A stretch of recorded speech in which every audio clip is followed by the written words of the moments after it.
Welcome back to another 7 Days to Die update news video. As always, I'm Obi. And I'm Sobi. In today's video, we're going to be talking about what's new coming to the 7 Days to Die Alpha 21 update. If you're new to the channel, consider checking out some of our other content regarding 7 Days to Die Alpha 21, and maybe subscribing to the channel for future Alpha 21 update news. But with that out of the way, let's jump in.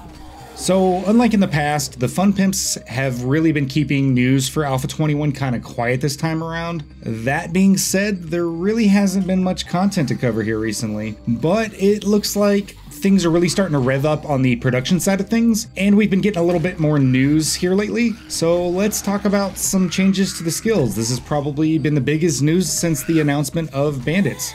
So if you're a little bit more of an OG to the game, then you're going to see this and it's going to be recognizable to you with the skills 1 through 100. However, it's definitely going to be a lot newer. So it's called Learn by Looting system. So there's 23 new skills that are going to govern the actual crafting. There's 23 magazines that they've added into the loot. And I'm assuming that they're actually going to be bringing back like the actual parts and stuff like that you can loot and craft whatever weapon or item it is that you're wanting to do. Now, me personally, I'm okay with this. It seems like it's going to maybe draw out the grind just a little bit more. I noticed that on a lot of my playthroughs, 30-40 days in, I've got top tier weapons, top tier tools.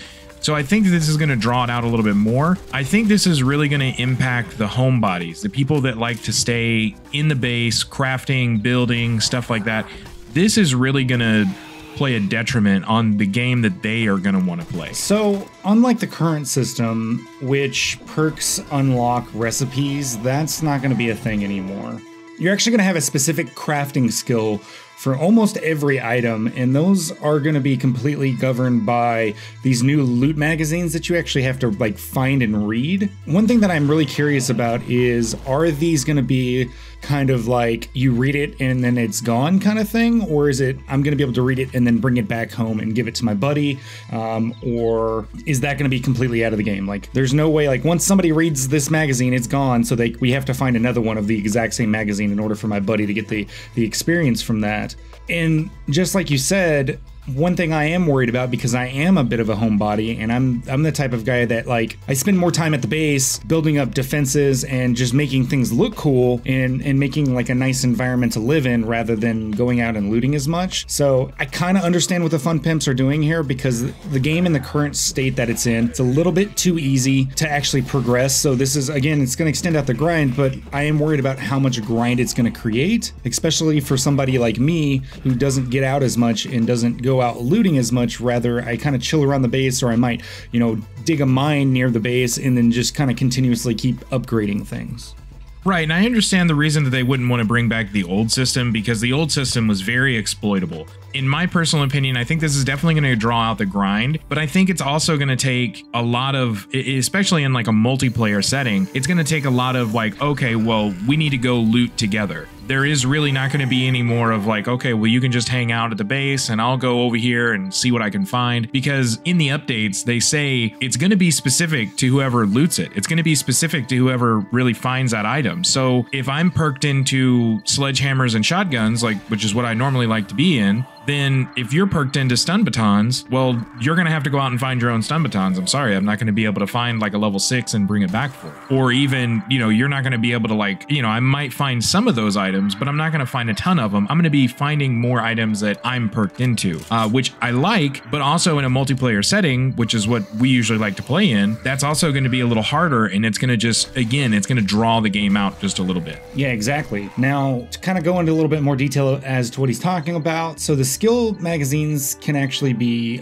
purchased from vendors, they can be found, and they can also be received as quest rewards, which is going to be nice because that actually gives us a little bit more reason to go out and do the trader quests. But as far as like each magazine goes, your character will find specific skill magazines based off of what they're spec'd into perk-wise. If I'm going for, again, a shotgun build and I've kind of spec'd into perks for shotguns, then I'm going to see more magazines specifically for those shotguns. And they're also saying that magazines will be found in areas that you would actually find them out in the real world. So you're not going to find, let's just say, cooking magazines in a warehouse full of like mechanical parts. Now, kind of moving on from that, now whenever you do max out a skill, they are saying that the probability bonus granted for perks for finding the corresponding magazine for that skill drops off, but the magazine will still show up randomly in loot but no longer have a boost. The probability boost for finding matching parts will remain. So that means that I'll continue to find parts, but I just probably won't find that magazine as much. Now, that actually brings me to another thing, is if you actually look at the screenshots that they've provided, some of the screenshots, to me, it doesn't really make a whole lot of sense. So you can see a lot of them have that back to 100 skill level that we used to have. However, it's not very clear as to when you're going to actually be able to unlock those items and even craft better ones. Yeah, just kind of going off what you said, it does look like you have to be level 11 in order to craft the double barrel shotgun. And then maybe to get the level 2 pipe shotgun, you have to have level 3. I think that's kind of what they're getting at. And maybe those numbers will change as you get to those specific levels. So for instance, it says 1 of 3 now on the pipe shotgun. So maybe when I hit level 3, it'll be 3 of 6 for like the level 3 pipe shotgun. Again, I'm not 100% sure on that. So let's push forward. Let's move on to our next showcase here. Now, if you guys missed this, it's actually really cool. It's something that we're actually really excited for.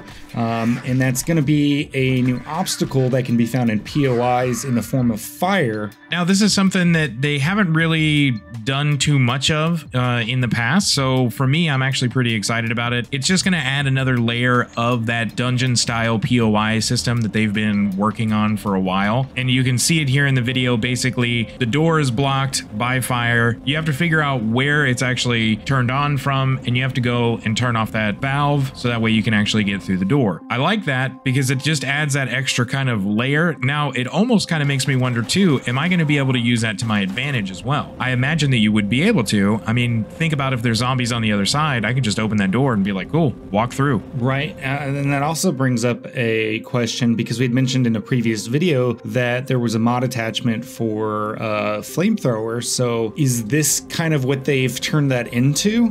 Because that was from like data minings, and that's been in the game files for quite a long time. So are they changing that flamethrower mod into this? And then also, is that something that we could possibly bring back to our base at some point, maybe dismantle something, get parts from it, and be able to use that as a weapon at home to defend the base? And that's definitely something I'm kind of hoping for in the future, is just kind of more base defense items, stuff like that. Now, since we're on the subject of interactive environmental hazards, I would like to kind of see them push forward with more of these, such as maybe having a room that's flooded and maybe have to open up like a drain, or even have a room that's like full of like toxic gas that you have to either enter like a code or something, or do something to be able to like pull the gas out of the air, out of the room. So that way there's a little bit more obstacles, and they can mix up some of the POIs a little bit differently than what they currently have. Because I mean, if you've been playing for the game for a while and you kind of know all the POIs, you kind of know what to look for and like where to turn, and they get kind of repetitive. So having stuff like this in the POIs helps break up that repetitive nature. So one of the things that we kind of glazed over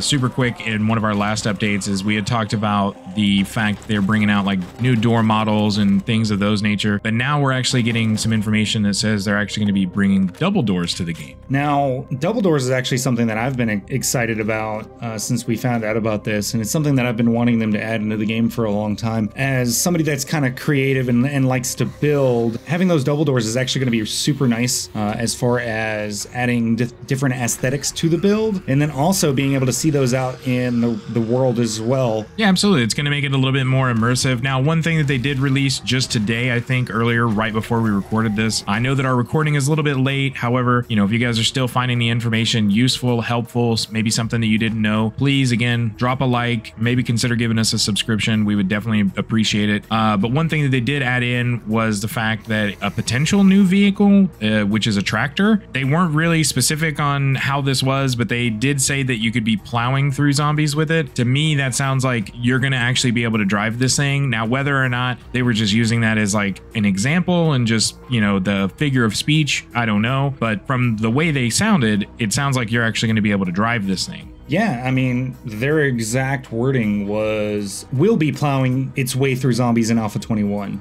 And honestly, that's something I'm super stoked about as well. In new vehicles, not only does it look cool, but it actually has me questioning, because we've had a lot of vehicle updates or a lot of news about vehicles as far as different models and stuff go. And it now has me questioning, are those vehicles going to be drivable as well, or are they just going to be static objects? Is it going to be more like Project Zomboid, where you can go out and find vehicles in the game and be able to take those back to your base? It just kind of raises that question for me. But I do feel like if they're going to do something along those lines, then they need to rework how gasoline works in the game as far as like looting it. I would like to see just maybe a little bit of a rework to that, maybe to where, you know, I don't have 900 gas cans sitting in my base from looting. It just seems a little silly to me to have 900 gas cans instead of having like an actual liquid form in either one gas can or like a drum or something along those lines. That would be kind of nice to see, but again, that's probably going to be well off in the future. One of the last updates that they had recently was that the Nazvigane hospital is going to be getting an overhaul, which again is nice. As far as the hospital goes, it's kind of nice to see the Nazvigane map get a bit of an update aesthetically, but I kind of hope that they're going to bring that over to the random gen worlds. Honestly, the Nazvigane map to me is not super interesting, because it's like I know where everything is and I know where everything's gonna be.